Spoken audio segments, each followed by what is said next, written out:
నా సబ్స్క్రైబర్స్ ముందు నన్నే ఇరికిచ్చేద్దాం అనుకుంది, కానీ తనే ఇరుక్కుపోయింది. 4 రోజుల నుంచి నన్ను గమనిస్తున్న మీను అత్త ఫ్రిడ్జ్ డోర్ తీస్తుంది వేస్తుంది. ఏ ముక్కుపోయిన చింతకాయ పచ్చడో లేకపోతే పాడైపోయిన కూరలు, ఎండిపోయిన తాలింపులు ఉన్నాయేమో అత్తని డైరెక్ట్గా సబ్స్క్రైబర్స్ ముందే ఇరికించేద్దామని చెప్పి ప్లాన్ చేసి ట్రూత్ ఆర్ డేర్ ఆడించింది.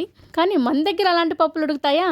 అలా ఉడక్క నైట్కి ఫుడ్ రెడీ చేస్తుంది అనమాట. తనే ఓడిపోయింది కాబట్టి డిన్నర్ రెడీ చేస్తానని చెప్పింది. అసలు ఏం జరిగింది, ఏంటి ఫ్రిడ్జ్ గోలా అనుకుంటే లాంగ్ వీడియోలో అప్లోడ్ చేశాను, ఖచ్చితంగా చూడండి. అస్సలు ఏ ప్రీ ప్లాన్డ్ లేకుండా సడన్గా వచ్చేసి నా ఫ్రిడ్జ్ ఓపెన్ చేసి నీ సబ్స్క్రైబర్స్కి చూపించు అని చెప్పింది. డేర్ అని ఒప్పుకున్నాక తప్పుతుందా అని చెప్పేసి నేను ఫ్రిడ్జ్ ఓపెన్ చేసి అంతా చూపించాను. వీడియోనైతే లాస్ట్ వరకు చూడండి, చాలా బాగుండింది. అస్సలు ఏ ఎడిటింగ్స్ లేకుండా చాలా హానెస్ట్గా ఫ్రిడ్జ్ టూర్ అయితే చేశాము. ఫ్రిడ్జ్ టూర్ అనను కానీ అందరిలో ఫ్రిడ్జ్లు ఎలా ఉంటాయో అలానే ఉంటుంది. వీడియో కోసం పక్కాగా అయితే నీట్గా తుడిచి రెడీ చేయలేదు. అలాంటి టూర్ వీడియోస్ అంటే నాకెందుకో నచ్చు, అందుకే ఎప్పుడు అలాంటివి ట్రై చేయలేదు. వీడియో నచ్చితే లైక్ చేసి సబ్స్క్రైబ్ చేయడం మాత్రం మర్చిపోవద్దు.